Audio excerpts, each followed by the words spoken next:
So my name is Luc Schoonaert. I'm Director of Technology at Exclusive Networks, responsible for new technologies, the emerging stuff like SentinelOne, Exabeam, all the behavioral things.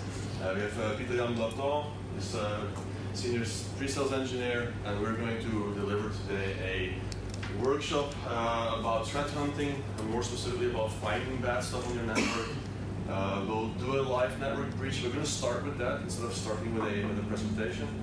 So we'll show you how a network breach actually happens.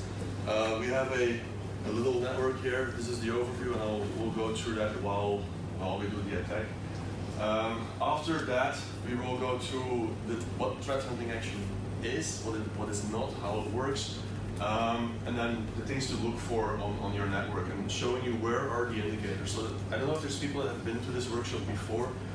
One of the comments that we got is like, okay, this is really cool, you can do all this bad stuff, and there's technologies that can prevent these things, but what's really happening? Can you tell us the things that you have done, where the indicators are? So we're going to show you the tactics and the techniques and the procedures that we are using in these attacks, and we'll go through them step by step and show you also where you can manually detect these things.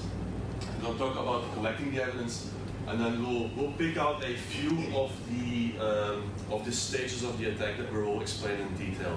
And we'll show that also how you can automate that with let's say EPP, like the endpoint protection, and EDR solution from SentinelOne, which is one agent that can do both of those.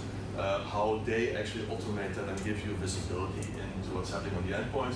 And we're also going to talk about Exabeam as the final part, where we're going to bring all these logs together and build the timelines and show you what is happening there. So that is a brief overview of what we're going to go through. We'll have a break somewhere in between.